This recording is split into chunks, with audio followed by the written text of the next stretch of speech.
नमो महावदान्याय कृष्ण प्रेम प्रदायते कृष्णाय कृष्ण चैतन्य नामिने गौरत्विषे नमः। हे कृष्ण करुणा सिंधु दीनबंधु जगतपते गोपेश गोपिका कांत राधा कांत नमोस्तुते। तप्त कांचन गौरांगी राधे वृंदावनेश्वरी वृषभानुसुते देवी प्रणमामि हरिप्रिये। वाञ्छाकल्पतरुभ्यश्च कृपा सिन्धुभ्य एव च पतितानां पावनेभ्यो वैष्णवेभ्यो नमो नमः। जय श्री कृष्ण चैतन्य प्रभु नित्यानंद श्री अद्वैत गदाधर शिवासादि गौर भक्त वृंद। हरे कृष्णा कृष्ण कृष्णा हरे हरे हरे राम राम राम हरे हरे। मूकं करोति वाचालं पंगुं लंगायते गिरिं यत्कृपातमहं वन्दे श्रीगुरु दीनतारिणम्। Hare Krishna. I would like to thank all of you for joining once again for the series of sessions. Today we'll complete both the qualification of disciple, and we also will also discuss a little bit on how we, as practicing devotees in ISKCON, how do we choose Guru? Right? How do we identify? Right? So last time we discussed about the qualification of Guru, but that is not so important for us in the sense because we don't want to become Guru. We want to become a disciple. Right? Just as, His Holiness Radha Govind Swami Maharaj, one of the very senior disciples of Srila Prabhupada, he was, his Bhagavad Kathas, his study of Srimad Bhagavatam, explanation of Srimad Bhagavatam, he does Katha in Hindi, but it is so sweet and so nice. Right? But one time, what had happened was, okay, I'll just share something. So one time when Srila Prabhupada came back from his world tour, he came to Delhi and then from there Vrindavan. So he reached Vrindavan somewhere like 2 o'clock in the morning. And when Prabhupada entered the ISKCON Vrindavan premises, Prabhupada saw in the devotee accommodation building, one room light was on at 2 o'clock in the morning. Only one room the lights were on. And Srila Prabhupada looked at those who were with him, and Prabhupada said, that must be Radha Govinda Swami, that must be Radha Govindas studying Srimad Bhagavatam. So Prabhupada at 2 o'clock in the morning could make out, this must be my disciple Radha Govinda Das, and now he's Radha Govinda Swami who must be studying Srimad Bhagavatam. So Guru identifying a disciple like that, such a proud thing to happen for anybody. So Radha Govind Swami Maharaj, he generally says कि हमको भगवान की कथा से ज्यादा भक्त की कथा सुननी चाहिए. That we should more than Krishna katha, we should hear a devotee katha. Why? Because we don't want to become Krishna, we want to become devotee. Similarly, yes, Guru has to have qualifications, but we should hear also about qualification of a disciple, because we have to first become a disciple. Right? First, if we have our proper understanding about what's called a disciple, then we will actually find a Guru and we will understand how to relate with Guru. Right? Otherwise, everyone wants to have Guru, but nobody wants to become a disciple. What a dangerous situation is this, right? Everyone wants Guru, but are you thinking of what's called being a disciple? Right? Like Srila Prabhupada was pushed by so many, Swamiji, Prabhupada, we want initiation. And Prabhupada said, don't make it cheap. Especially when people come to ISKCON, they find that, Gurus have different standards in terms of 2 years of chanting Hare Krishna, 3 years of chanting Hare Krishna. Right? Why is that, standard there? It becomes difficult. It seems outside you go, so many organizations, Guru will take water in his hand, and from the stage, Guru will throw water. Whosoever had a drop of water falling on them, they are all disciples from Guru. No knowledge transmission, no do's and don'ts shared, nothing like that, right? No education happening. What kind of diksha is this? But when people come to ISKCON, they find, getting initiated here means a lot of observations will be made on me. Years I have to come to temple. Some seniors have to observe me. I have to practice under guidance. I should have chanted 16 rounds for some years, studied Srila Prabhupada books. It is not that, somebody is a sadist person here and this person likes to see you troubled. But this makes a proper foundation for our spiritual life, from where we can start practicing very confidently. Right? Otherwise, in the name of initiation, like, my parents had taken initiation from some guru, and my mother would take me along to hear Ram Katha that he would come every year and do in our hometown. And one time, like, I think I was in 4th grade, if I'm not wrong, 4th grade.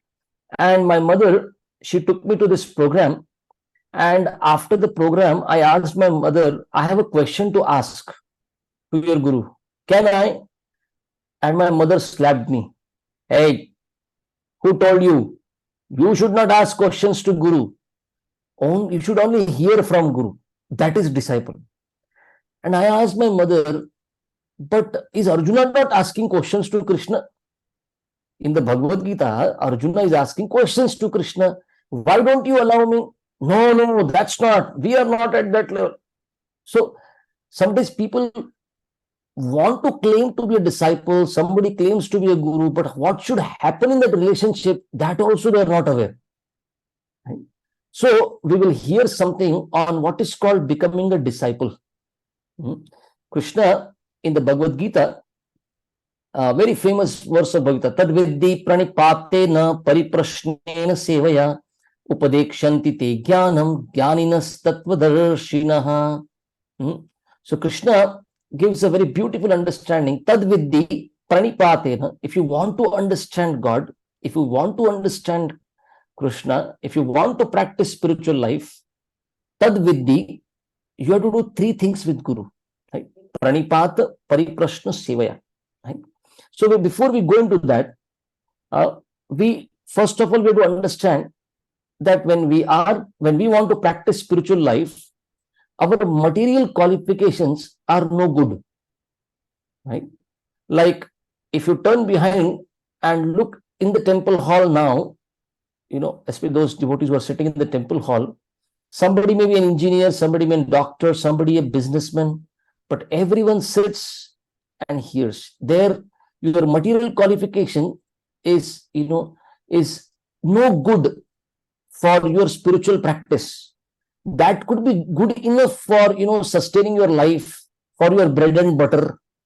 But in spiritual life, you cannot say just because I'm a doctor or an engineer, I can be a better devotee or a better disciple. No. We see in Arjuna's case, Arjuna, the best in competency during his time, the best of the class, right? So he is, and the best of the character, right? The best of devotion, certified by Krishna, bhakto si me sakha cha iti.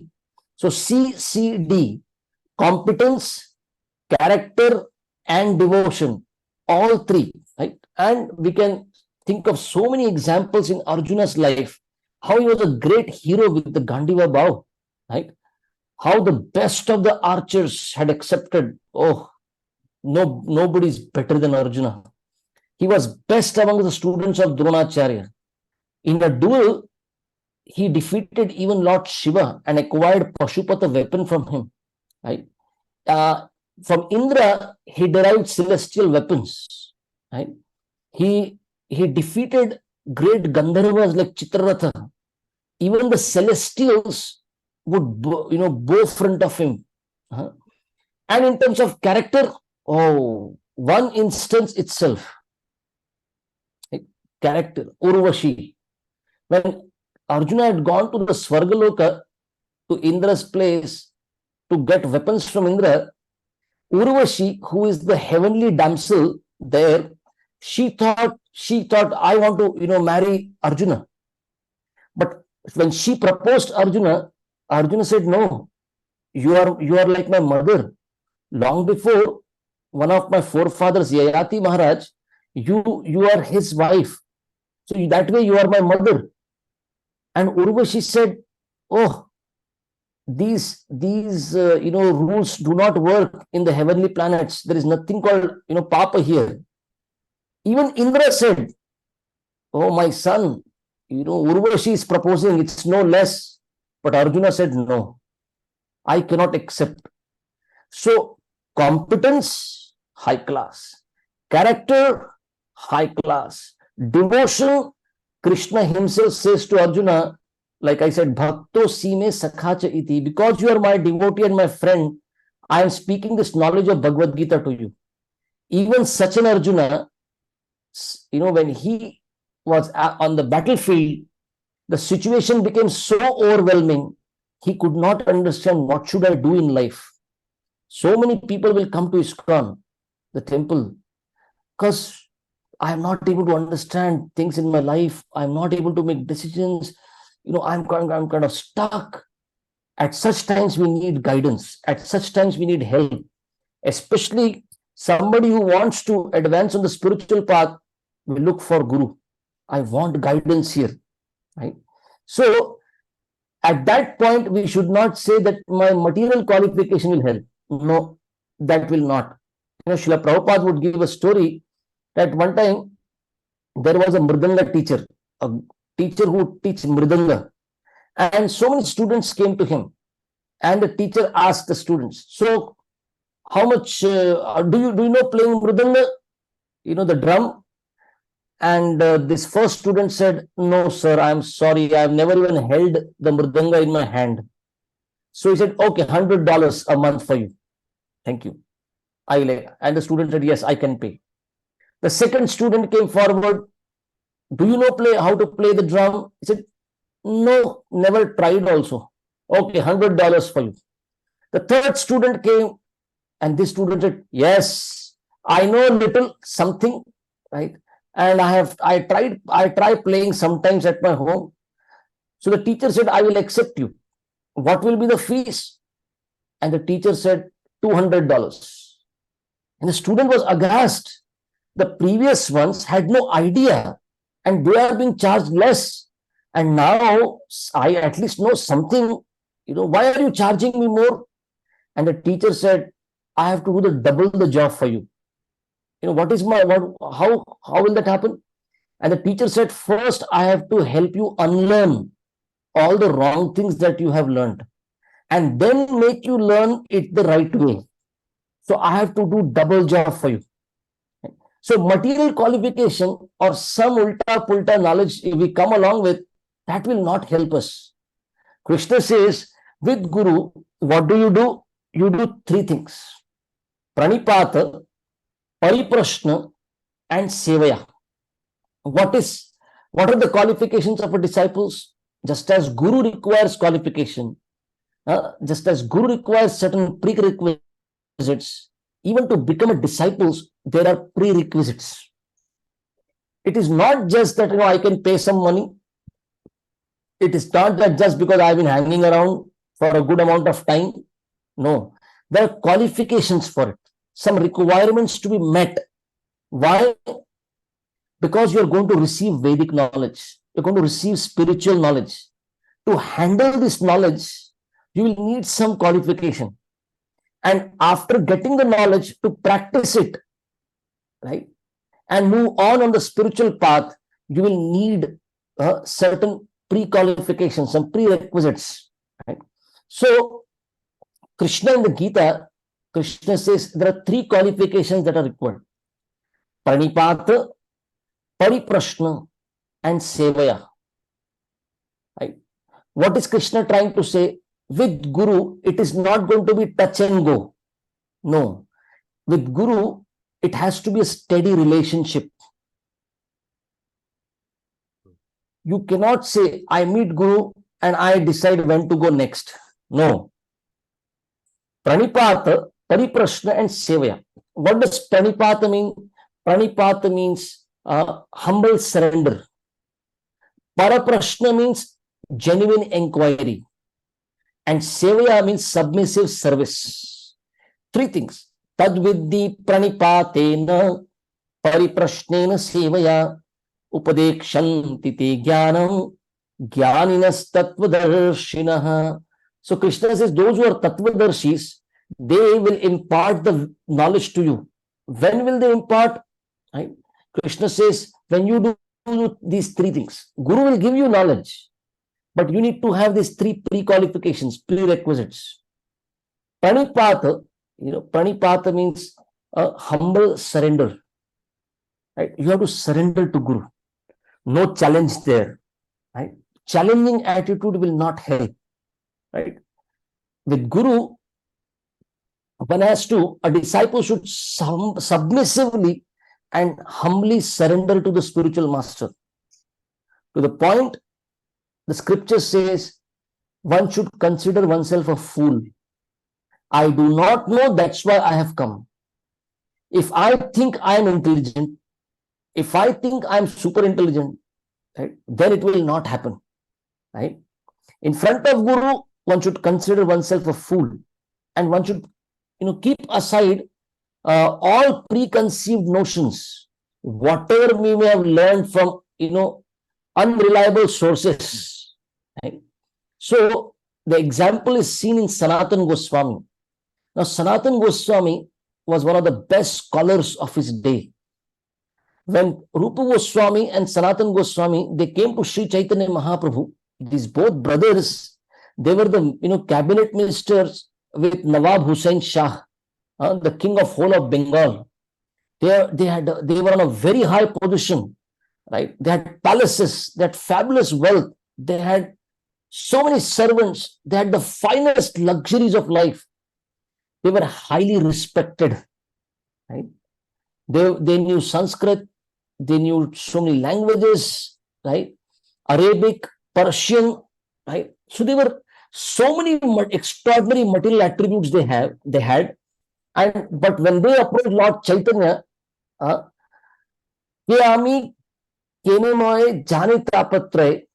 he says, I don't know who am I.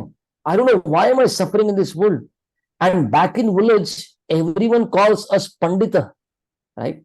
And we are such a fool that we accept it also. They both very humbly approached Lord Chaitanya with a straw in between their teeth and a cloth around their neck, right? Nicha jati, nicha sangi, patita adham. Sanatana Goswami, he submitted himself to Lord Chaitanya and said, oh, my association is all abominable. I'm fallen. I'm most wretched of mankind. I'm suffering in the dark well of material enjoyment. I do not know what is the actual goal of life. Right? I do not even know what is beneficial for me. In the world, people call me great learned man, a Pandita. But in fact, I'm a fool number one. I think myself to be learned. Right? And Sanatana Goswami and Rupa Goswami prayed to Lord Chaitanya, please accept me as your servant. Right? Please deliver us from the entanglement of material life. Please tell us what is our duty at this stage. Who am I? Why am I facing troubles in life? And finally, please deliver us. Srila Prabhupada says, this is the right attitude in approaching the spiritual master. Humbly submit to spiritual master. Inquire from spiritual master. Right? So, just as a seed planted in fertile land can germinate. Right? Srila Prabhupada gives two examples. The land has to be fertile and then the seed put in will germinate. A potent man can impregnate a fertile woman to beget a child.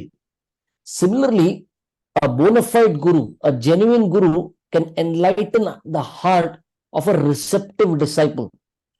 Guru wants to transmit transcendental knowledge. The disciple's heart also has to be ready. But if the disciple keeps own reservations, right, or the disciple's heart is like a barren land, then the seed of transcendental knowledge cannot sprout. Right? So the first is humble surrender. The second is genuine inquiry, para prashna. What is the second thing that the disciple needs to do with Guru? Paraprashna means sincere inquiries about the ultimate goal of life. Right? Tasmat gurum prapadyeta jidnyasu shreya uttamam. Right? Anybody who is serious about Krishna consciousness, serious about spiritual practice, one should approach a bona fide spiritual master and inquire. That inquiry becomes serious when the disciple says, I want to take initiation, when I want to take diksha. Otherwise, anybody can ask question. But will I apply it? Will I work on it? That seriousness will not come unless I have taken initiation. As soon as I accept initiation means I am telling Guru, your instruction, your answers to my inquiry, I am going to apply in my life. So, Paraprashna, no worldly talk here. Genuine spiritual inquiries should be made to Guru. Right? So, Srila Prabhupada would often talk about Shreyas and Preyas. You may have heard this name Shreyas in Hindi. Many times, parents will keep that name, very good name, Shreyas. Nobody will keep the name Preyas, although that word is in Sanskrit dictionary. What is Shreyas? Shreyas is the long-term goal of life, and Preyas is the short-term goal of life. What is Preyas? Preyas means even the animals like cats, dogs, birds, anybody you take as animals, their preyas is they are also inquisitive. They also want to inquire, but their inquiry is for food, shelter, and sex. That's all. Right? How to feed the family, how to get a loan to build a big bungalow, big house, how to get potency for to improve sex life, or how to get promotion in the office by flattering the boss. Oh, this inquiry, maybe for living in this world, one may have to, but that is still called preyas. It is not called shreyasa. Right? What is shreyasa?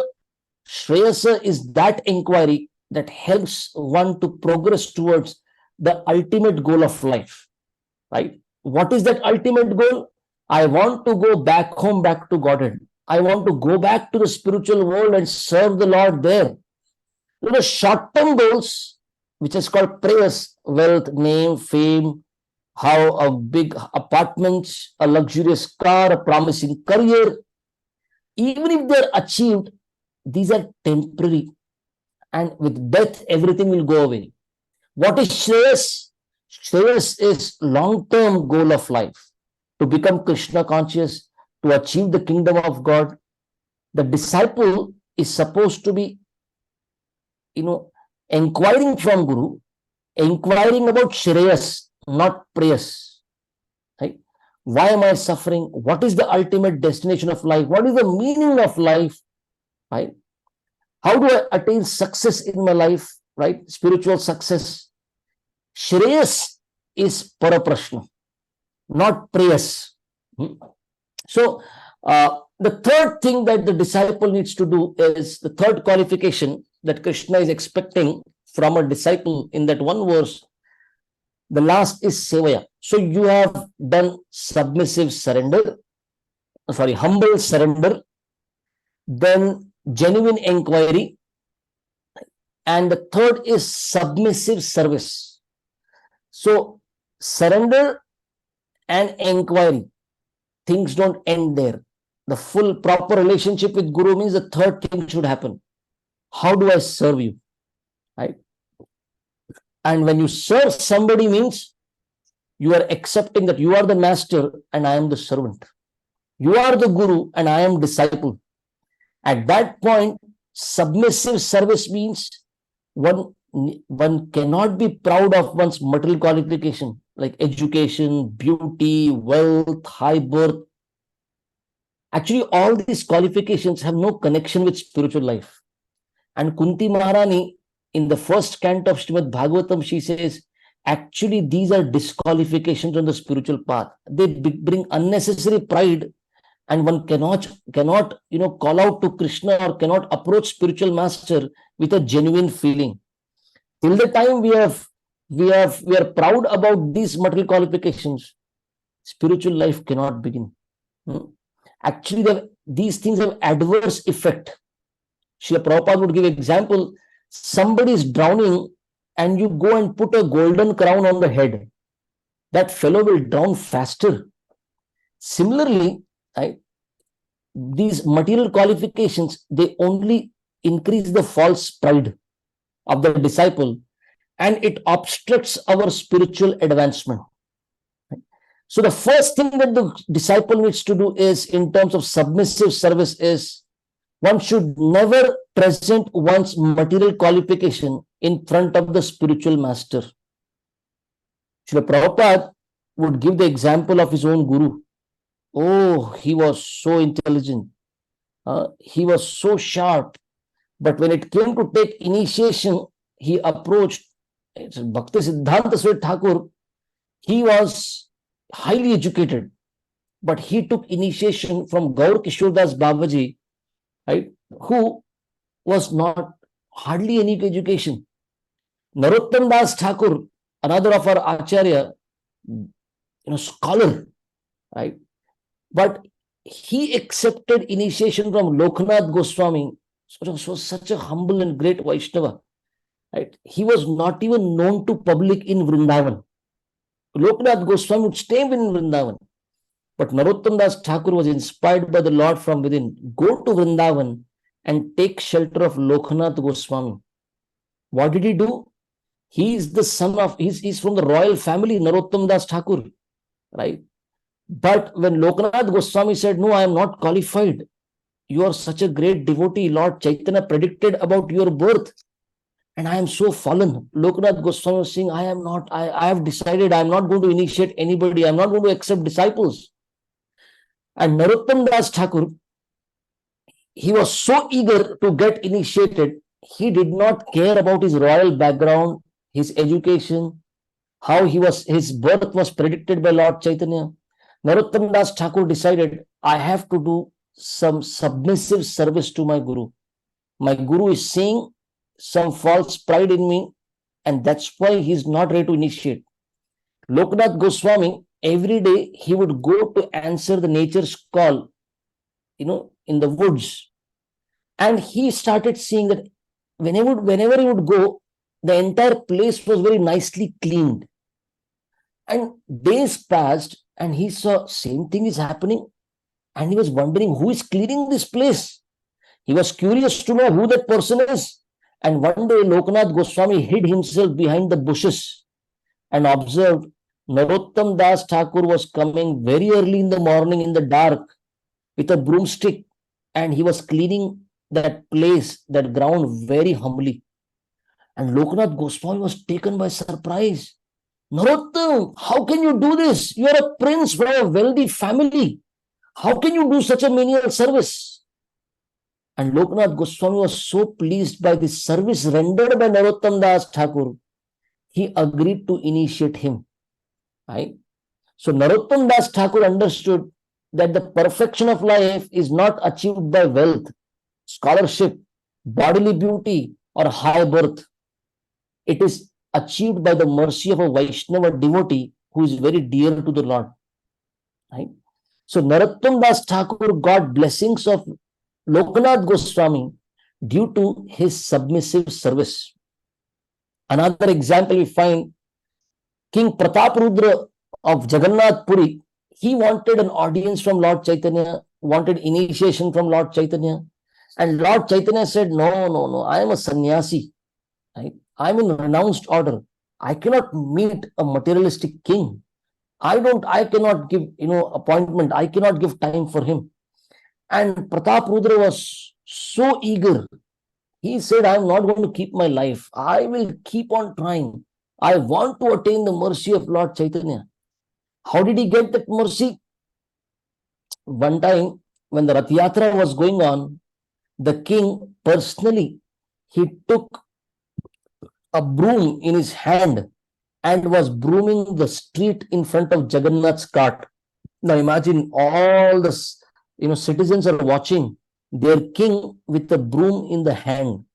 When Lord Chaitanya saw this, Lord Chaitanya said, I will surely give him mercy now. Why? Because of submissive service. He gave up his, so-called attachment to being a king, right? And he humbly was ready to serve the Lord. Right? So these examples, they teach us how submissive, humility, inquisitiveness, and service-mindedness. Pranipata, Pariprashna, and Sevaya. So I can give you an acronym. You need Guru's mercy, his mercy, let's say HIS. H stands for humility, I stands for inquisitiveness, and S stands for service. HIS. What is humility? I'll just try to rephrase everything and once again speak on it. I cannot discern, right, what is spirituality, right? I cannot understand it. I don't know the way. Guru does. Please be my guide. To say this, you will need an attitude of humility. I don't know the way. You do. Please show me the way. Right? That is humility. What is inquisitiveness? Now, very beautiful. Just because first qualification is humility, Bhagavad Gita doesn't want you to have blind faith. You can inquire. But what is this inquiry? Right? When we inquire, we start seeing what Guru is seeing. In the second step, we start seeing for ourselves what the Guru is seeing. How does Sevaya help? How does service-mindedness help? Right? So the destination of our spiritual journey is the realization of our loving service to Krishna. Right? So when I begin service to Guru, loving service to Guru, what does it takes me? It makes me qualified for serving Krishna. Right? So humility enables the Guru to show us the way. Inquisitiveness enables us to start seeing the way ourselves. And service-mindedness enables us to move along the way. I will repeat. Humility, it enables the Guru to show us the way. When we are humble, then Guru can show us the way. Inquisitiveness enables us to start seeing the way ourselves when we inquire. And service-mindedness, it enables us to move along the way. So, three things that we need to do. Pranipata, Pariprashna, and Sevaya. Okay, we'll see three more qualifications which are from different places in Bhagavad Gita, which can also be taken as the prerequisites for being a disciple. The first thing, those of you who have studied the Bhagavad Gita as it is, by His Divine Grace A.C. Bhaktivedanta Swami Srila Prabhupada, the founder Acharya of ISKCON, you will find in the very introduction, Srila Prabhupada says, at least theoretically accept Krishna to be the Supreme Personality of Godhead. Then this study of Bhagavad Gita will have any meaning. If I understand Krishna to be some magician, some scholar, some great guy of his time, if that is all that I think, then study of Gita will have no meaning. Prabhupada says, at least you may not have realized, theoretically accept, right? Otherwise, there have been so many Indologists, so many philosophers, they think Krishna was also one of the guys, some good, great guy who had something to say for the world, right? But you find in the Bhagavad Gita, Krishna says, why am I speaking this Bhagavad Gita to you, Arjuna? Bhakto sime sakhacha iti rahasyam hi etaduttamam. So Krishna is saying, I'm speaking this knowledge to you, this rahasya, this secret, because you are my devotee and my friend. Becoming friend of Krishna is a far out thing for us. At least becoming a devotee of Krishna is possible, right? The disciple should be a devotee of the Lord, a devotee of God. So Krishna selected Arjuna as the recipient of the science of Bhagavad Gita. Why? Because Arjuna is a devotee of Krishna. How do you understand that Arjuna is a devotee of Krishna? When the question arose, you want Krishna without any weapons, or you want Krishna's army? Arjuna chose Krishna, I want you.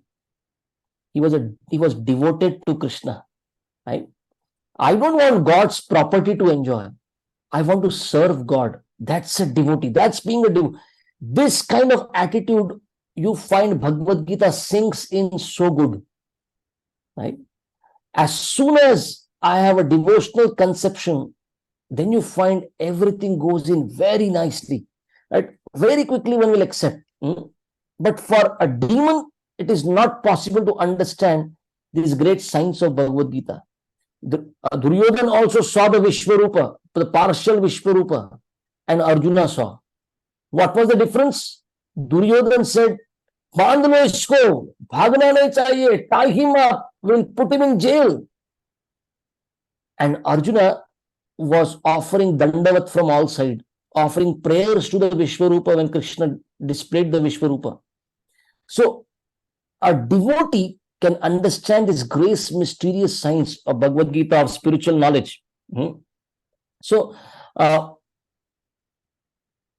fifth qualification. Ready? The fifth qualification is unflinching faith in the order of Guru. In the verse in the Bhagavad Gita, second chapter, Devasayatmika buddhihi ekeha kurunandana bahushakha hi anantascha buddhayo avyavasayina. Those who are serious on the spiritual path, Krishna says they are resolute in purpose. They are single-minded. And when Prabhupada read this verse in the Bhagavad Gita, Prabhupada said, what is the meaning of it? And Prabhupada says, when I read the purport of Srila Vishwanath Thakur, this Acharya, Prabhupada says, my life changed after that. Because Vishwanath Thakur says there, for the disciple, Guru's instruction should be life and soul. I read this and I thought, wow, this is called single-mindedness, unflinching faith in the order of Guru. And we find Srila Prabhupada, he got two instructions from Bhaktivedanta Thakur that way. Preach the message of Lord Chaitanya in English language, and whenever you get money, print books. And how Prabhupada fulfilled these instructions of Guru. Guru was not around. Bhaktivedanta Thakur had left this world. But Prabhupada would say, oh, my Guru never left me. A disciple lives with the instructions of Guru. Unflinching faith in the order of Guru, in the order of the spiritual master, right? That is the fifth qualification of a disciple. Not that I will choose instruction that I like, what I prefer, no. Guru has said it, right? Yasya deve para bhaktir yatha deve tatha guru tasyaihi katitah artha prakashante mahatmanah. This verse from Shvetashvatara Upanishad, it says, only to those great souls who have implicit faith in both the Lord and the spiritual master, all the imports of Vedic knowledge are automatically revealed. Right? So, in the Srimad Bhagavatam, 80th chapter, right? Krishna, when he meets Sudama, they are both reminiscing. They are both thinking of their school, Gurukul days at Sandipuni Muni's ashram in Ujjain. And Krishna reminds Sudama, you remember that night when we got stuck in the forest? We had gone. Now imagine, Krishna could have told Sandipuni Muni, you know what? I am God. You know what? I am Vasudev's son. I am the king's son. No. Sandipuni Muni instructed, go to the forest and get wood for me. Both disciples went. Krishna went and Sudama also went. And they got stuck in the forest.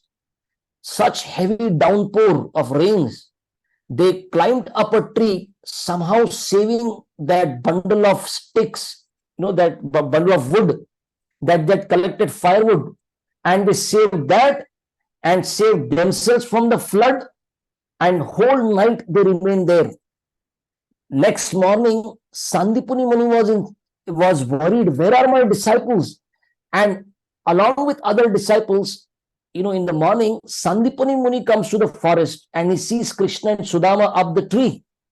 And he said, what are you doing here? Why did you not come back? And the entire story was narrated. And Sandipuni Muni was so pleased. Oh, to fulfill my instruction, you took such risk.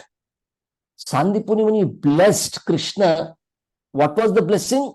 Whatever you have heard from me, whatever you learned from me, right? You will always remember, you will never forget.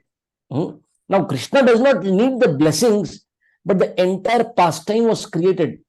Those who have unflinching faith in the instruction of Guru, all the instructions of the Vedic scriptures, spiritual knowledge will be revealed in the heart of such a person. Divya Gyan Hriday Prakashita. And Krishna recalled this incident. And Krishna says to Sudama, without the blessings of the spiritual master, no one can be happy. By the mercy of spiritual master and by the blessings of spiritual master, when one can achieve peace and prosperity, and one can attain the mission of life. Right? So, this faith in the order of the spiritual master, it does not simply mean some intellectual agreement. I think our frequency is matching, so I follow. Right? Oh, yeah, my understanding and the Guru's understanding is matching, so I have faith. No, the disciple must completely surrender himself as the servant of Guru and take Guru's instructions as one's life's mission. Right? Like Srila Prabhupada has given us the instruction, chanting 16 rounds and following 4 regulative principles. If Srila Prabhupada is the founder Acharya of ISKCON, from here onwards, whoever comes in ISKCON, right, all gurus, they represent Srila Prabhupada. And Prabhupada has given an instruction, 16 rounds and 4 regulative principles. Nobody should say, can we reduce this 16 rounds? Nobody has that power. Can we change 4 and 3 or 5 or 2? No. Guru's instruction as life's mission, because Guru acts as disciple's savior, right? So disciple owes a debt to Guru, right? Because Guru lifts the disciple from the conditioned ignorance, right? And Guru carries the disciple to Krishna, right? So the disciple should know, if I follow the instructions of Guru, that is for my safety. That is to save myself, right? When there is an emergency, right? If there is a ship and the ship is in the storm and you cannot see the way out, whatever is signaled from the radio, the captain of the ship will follow, because I completely believe, or I have complete faith in the guidance that I am receiving. If I am the patient, I patiently hear and follow whatever the doctor says. Whatever medicine, whatever way the medicine is to be taken, to the point if the doctor tells, रात को सोने के बाद और सुबह उठने के पहले, yes, doctor. After you have slept and before you wake up in the morning, you should take medicine. And the patient, yes, doctor, whatever you say, I'll follow. Right? But when it comes to spiritual life, we question, why should I be submissive to Guru? Why should I have unflinching faith in what Guru is speaking? But that's what we do in so many important areas of our life. The 6th qualification that a disciple should have, it is called avowed truthfulness. Right? Truthfulness here means, can you hide anything from the doctor? As patient, if you hide, then you cannot you cannot come out of your sickness, right, or diseased condition, right? When the disciple is sincere, right, I want to advance on the spiritual path, right, one has to be truthful to spiritual master. Like, one devotee, his name was sent for initiation. And this devotee, he came forth, before the initiation, few days before, he came to the temple and told the authorities, Prabhu, my name was there in the list, but I have to tell, one or two times, in last 1 year when I was very sick, I could not chant 16 rounds every day. I have missed 1 or 2 days. So please, whatever you desire, whatever you think I deserve, you can make that decision. If I will be asked to wait for some more time for initiation, I don't mind, but I want it to be truthful. And the temple authorities decided you should go for initiation because you are so truthful. You did not lie, you did not hide, you did not cheat. You are truthful. You did not mind. I'm ready to wait, but I want to be right. I want to be following, whatever I have said. If there are certain prerequisites, I'm truthful, right? It's not that the disciple hides something and displays something. No, no, no. In front of Guru, the disciple has to be very, very, genuine and open. Like, one time, his name is Gopal Krishna Goswami Maharaj, was in Pune. And, so many devotees were in the queue outside his room, to ask, to beg for appointment. And one couple, they were thinking, we want to get second initiation. The first initiation, that is the Harinam initiation, that happened 2-3 years ago. And then they wanted the second initiation from Maharaj. And they were outside and everyone was telling them, please wait, Maharaj, doesn't have that much time. This question is it's not needed now. We'll give you time in the next visit. But they were hell-bent. No, we want to. And ultimately, they were like, they still entered the room and they asked Maharaj. And the wife said, Maharaj, these guys, they don't want to come to and meet you, Maharaj. But we are so eager for getting initiated, Maharaj. We want to take second initiation from you. And Maharaj, before they could think anything, Maharaj just asked, so, what are the shows that you are watching on television nowadays? And the wife said, Maharaj, no, Maharaj, we don't watch. And the husband blurted out, Maharaj, we only watch cricket match and we watch news, Maharaj. And Maharaj asked them, see, you're lying. You're not being truthful here. Why do you want Brahman? A Brahmana is supposed to be truthful. Why do you want second initiation? Just to show off? You don't deserve. A disciple has to be truthful in front of Guru, right?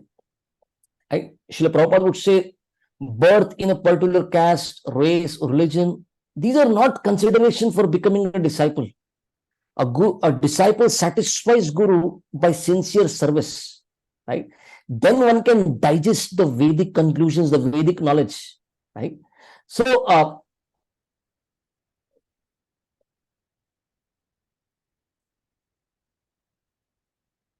should I speak more? Yes, Prabhuji.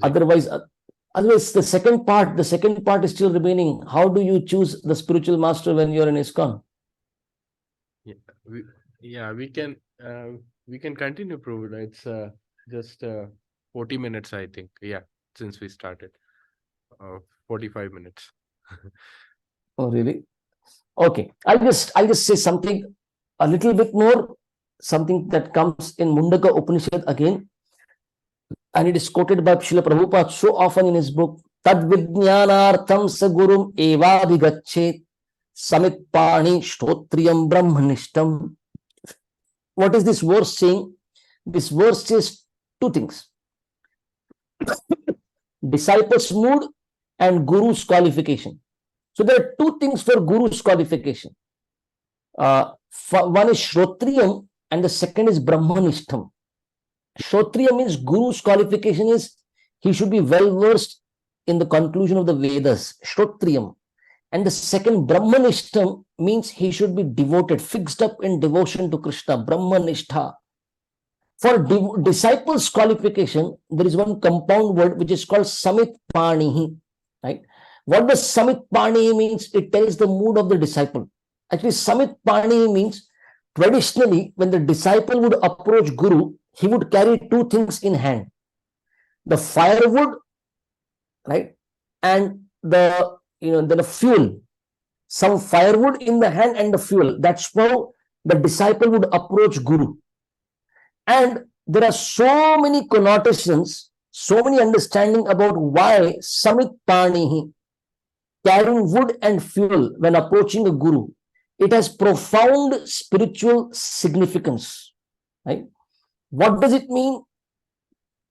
5 or 6 things. I have no time to explain it now. Samit Panihi. First of all, carrying wood and fuel signifies disciples' complete surrender to Guru. Right?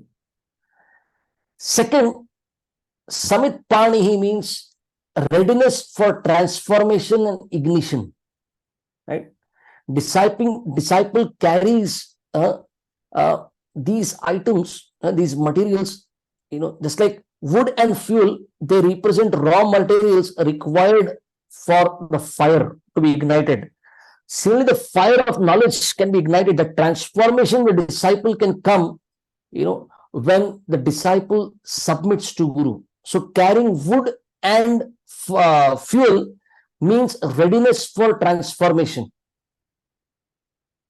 The third understanding of Samit Pani is carrying wood and fuel. It signifies, the disciple's purity and preparedness for receiving sacred knowledge. Right? Just as dry and pure wood and fuel can kindle a fire. Right? Similarly, the disciple is expected to purify one's mind and heart. Right? The fourth understanding is carrying wood and fuel. It signifies the disciples' desire to provide resources and support Guru's mission. I'm here to support. I'm here to offer. Right?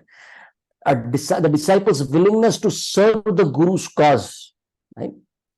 The next understanding is also wood and fuel represents simplicity. So simplicity here is the renunciation and detachment on the disciples' part, right? That I am ready to forego material comforts and distractions. Like so many of you have come and sat in the temple today, or those who are online. There could be so many distractions that could have stopped, but you came and are sitting and ready to hear. Right? Or another understanding is that, renunciation, like some of those of you whom I can see in the temple, you are sitting on the floor. That's a sign of detachment, right? In the sense that Guru will sit on a higher position and I will sit below at the feet of Guru. Then the knowledge transmission can happen, right? And the last of it is, wood and fuel are required for sacrifice, right? So wood and fuel reflects the disciples' willingness to engage in the yajna of self-purification. So when we approach Guru as a proper disciple, then Guru blesses us with his blessings. Right? Just like Krishna and Sudama got blessings from Sandipani Muni, by Guru's mercy, by Guru's blessings, we can attain or achieve Krishna's mercy. So I just have 3 more minutes with me. In terms of how does one accept Guru, what should be done, or what should be our thought process to accept Guru when we want initiation in ISKCON? Okay. So now in Srila Prabhupada's mission, so many of Srila Prabhupada disciples who have been serving for decades and decades and have sincerely practiced, and they can guide, right, people. They are chosen and are offered the service to represent Srila Prabhupada and offer initiation in ISKCON, accept disciples in ISKCON. That way, everyone should have Guru. And this Guru is supposed to be living Guru, not somebody who is no more. Right? Like to the point, I cannot say Srila Prabhupada is my Guru. No, I need a living Guru. Why I can't say that? Because then somebody will say, I want Narad Muni as my Guru. Or somebody will say, I am a disciple of Brahmaji. That is not allowed. A living guru is required who will observe you, who can answer your questions, who can accept your service. And if the disciple commits some mistake or blunder, can also offer some punishment. Right? So you need a living guru. Right? In ISKCON, especially Srila Prabhupada is the founder Acharya, and so many devotees, advanced devotees, senior devotees, now there are Srila Prabhupada disciples who render this service. Now, when we want to choose guru, we may ask a question. Now, so many are available that way, right? In the temple, so many senior devotees are coming who have been authorized to play that role, do that service, to accept disciples on behalf of Srila Prabhupada. So now one will say, how do I choose one? I generally say three things. The first of it is very, very genuine and authorized way of looking for guru. The other two are out of my personal experience. Okay. You may choose to keep that as condition or discard. You can do that. But my experience in Krishna consciousness, the other two have come about. They also keep us safe on the spiritual path in Krishna consciousness within ISKCON. The first, how does one choose guru? Now there are so many Prabhupada disciples or senior devotees available. The first is, when you hear from that person, you get great inspiration to practice Krishna consciousness. And within that is the life of that person, guru. That life also inspires you. So the life itself of guru, when you hear, wow, he or she has rendered so much service to Srila Prabhupada, his own guru. What a life this person has lived. And the second is especially the Vani of Guru. The words emanating, his lectures, his instructions, his or her instructions, they touch your heart. They kind of shake you. The words push you to the next level of practice. You derive such inspiration. If that is happening, that's the best sign. Do not accept guru because, wow, he's so smart and she's so beautiful and his or her kirtans are so good, and oh, he's of same caste as mine or from the same country as mine. These are all material ways. Most important is hearing. When you hear, so the first reason is the first way to identify one's guru is prolonged hearing from many sources within ISKCON amongst the gurus. And then you understand, when I hear from one person, that person's instructions, that person's warning touches me. So this is first of it. Okay. Now I'm repeating the other two, ways or conditions are out of my experience. The second one is, you also get inspiration from the senior disciples of that group. Means those who have accepted initiation before you, how are they practicing? How, do you see them having made advancement? Do they also serve as inspiration? Why this condition becomes important also is because Guru will give Diksha or initiation, and Guru will not stay with you. You will have to stay with the senior disciples. You accept initiation from Guru and you always feel, ye baki ke, these remaining ones, these senior ones, my god brothers or god sisters, they are no good. How will you continue serving? So inspiration from Guru and inspiration also from the senior disciples, because you are going to serve along with them. You have to live along with them.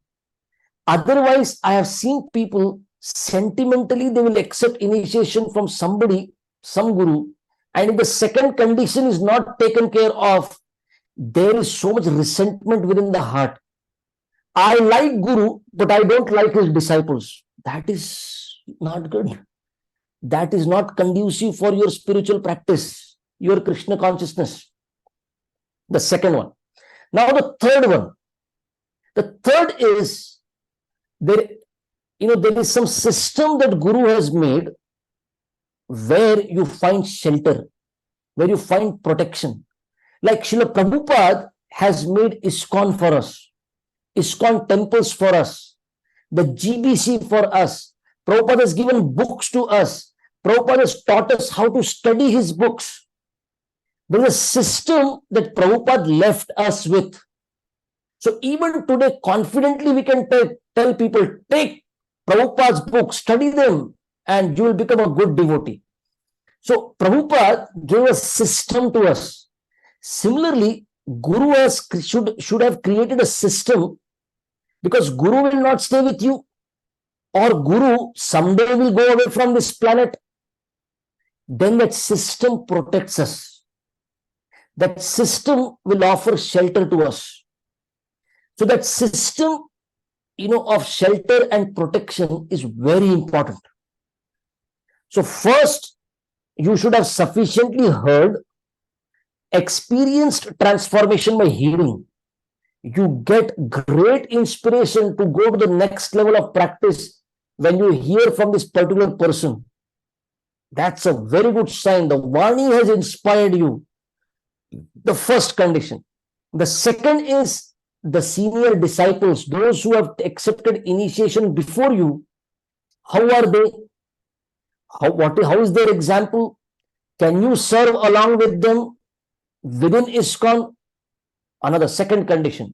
And the third one is, Guru should have, just as Prabhupada created a system for us, the one whom you want to accept initiation, that person, that Guru also should have created a certain system where you find protection, where you find shelter. So out of these three, if all three conditions are fulfilled, wonderful. You can just close your eyes and run on the path. I am protected, I am safe. At least two, or at least one. That one is, you have experienced great transformation when you hear from that person. So nobody should say, oh, this sannyasi or this guru comes often to the temple, take it. Oh, from this guru you can get very early. Don't keep these material calculations in front. This guru dances so nice. Arey Baba, that's not why you take initiation. Right?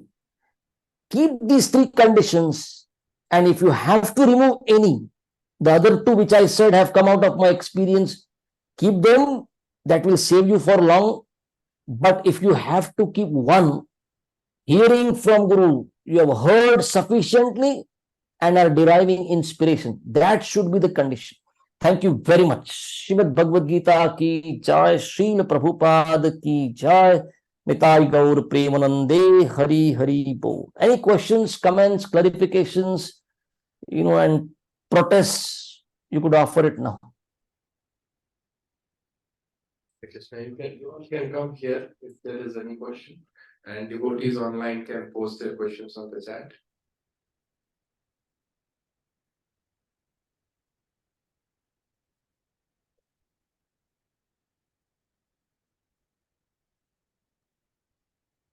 Thank you, Prabhu, for such a nice lecture. Hare Krishna, so nice to see you after months. Hare Krishna, thank you.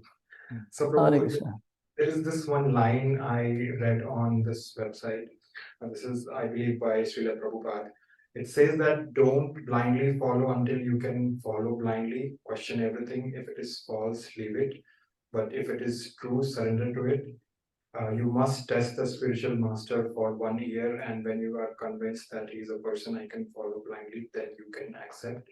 I was hoping if you can give some comments on this thing. Yeah. So the whole idea is what Prabhupada is trying to say is, don't blindly, accept Guru. Spend your time, spend your good time, hear from Guru, and ask other disciples, right? If you want, his birth, his activities, especially the way he served Srila Prabhupada or has served the mission and personal practice, right? Like, it should, it's like saying, I'll give one example of Loknath Goswami Maharaj, right? One very senior Prabhupada disciple. You will find every day morning, he will come on a Zoom video call and he will chant along with his disciples around the world. They can see Guru chanting. So nice. All the disciples, it's not that disciples are chanting and Guru is sleeping in the morning. That is not the case. Guru also chants in Brahma Muhurta. To see Maharaj chanting every day, so many disciples, get inspiration. Like I remember when I was, 25 years ago, when I would run to Chaupati temple where Radhanath Swami Maharaj would be there, every day we would sit and chant with him. I was staying in Pune, and weekends we would rush. Saturday, Sunday, we would spend in Mumbai. But then to see him chanting with devotees, to see him attending Guru Puja, to hear from him, to see him taking prasadam, that was inspiring. Everything was inspiring. We could observe him practicing, not just speaking also. So what Prabhupada is saying is, at least 1 year, some time should be spent, right? Because it's a very serious relationship. Even in marriage, one can say chat mangni pat byah, right? But here it should not happen like that, right? It's a very long, for it, I want to strike relationship with Krishna, and Guru is going to play a great role in that for the revival of my Krishna consciousness. Once I accept initiation, then I cannot hop and go somewhere else. When you want to choose, spend your time, take your sweet time. You could take 10 years, 20 years, no problem. But I want to find somebody. 10 or 20 is long time, I'm saying, but one should spend time to choose Guru. One should not blindly accept or get cajoled or get kind of, what can I say? One should not be kind of impressed by others. No, this is the one. If you don't take from him, you cannot come to this temple. That is not how you accept Guru, out of pressure. Okay? Thank you so much. Thank you. Hare Krishna. Anyone else have any questions?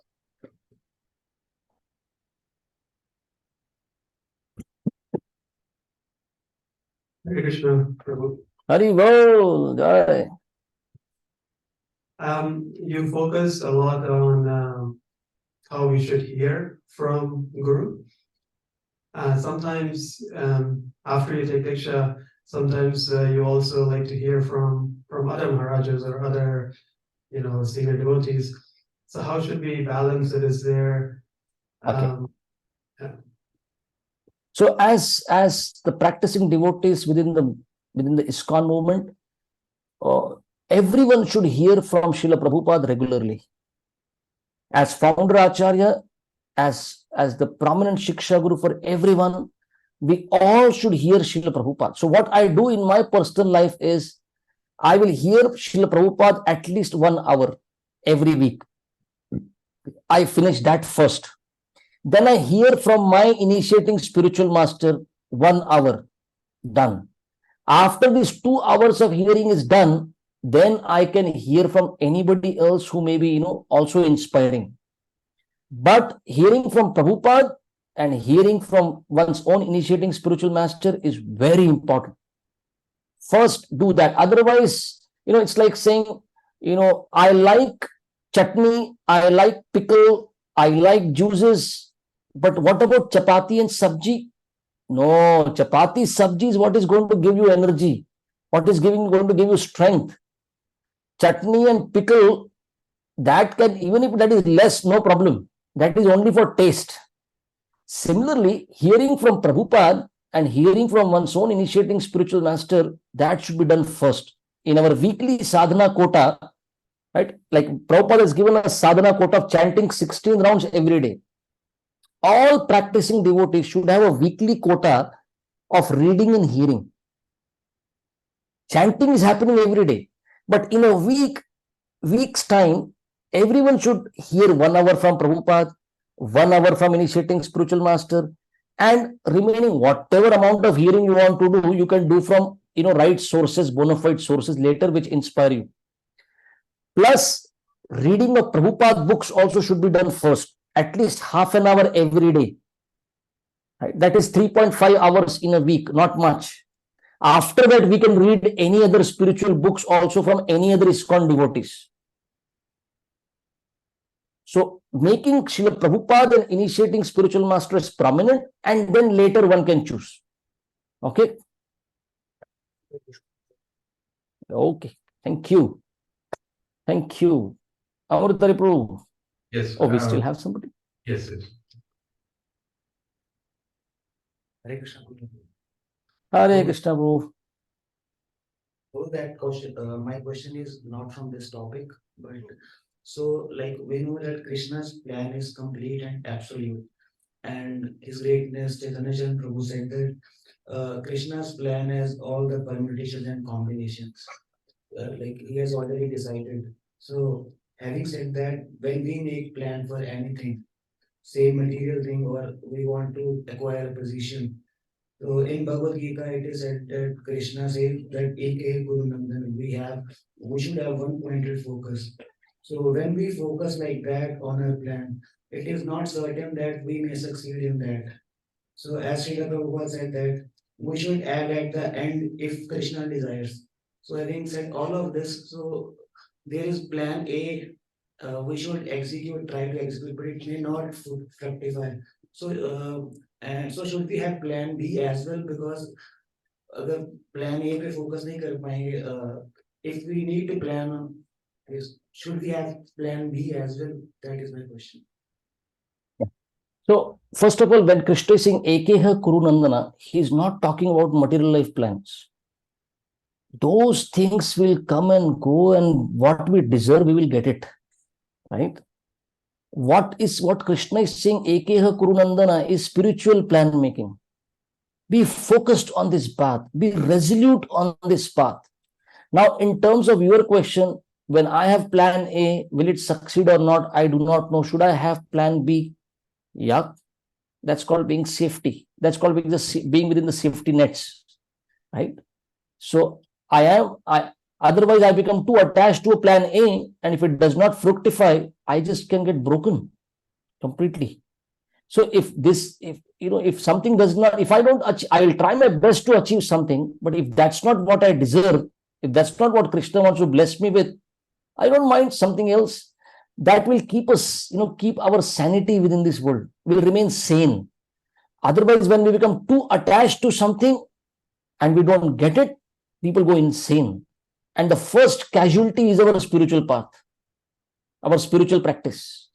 We tell Krishna, you wait. I first of all want to achieve something material, and then I will pick up Krishna consciousness. Like, you will see in the years, decades time, you'll find so many people come to temple, and so many of them we miss. Why?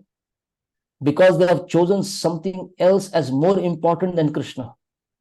So Krishna is saying, on the spiritual path, be resolute, keep one-minded focus. And with your material life, which is also, material side of our life, which is also part of our life, there we should adjust.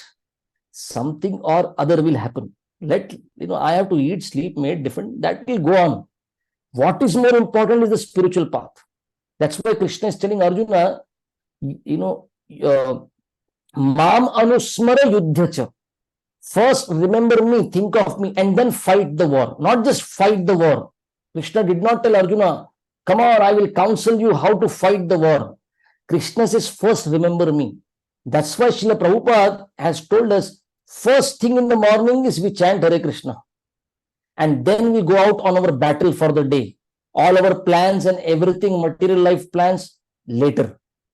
But first, I be Krishna conscious, I chant Hare Krishna, and then during the day when I come across so many situations, I will know how to maneuver in a way that next morning, once again, I'll sit and chant Hare Krishna.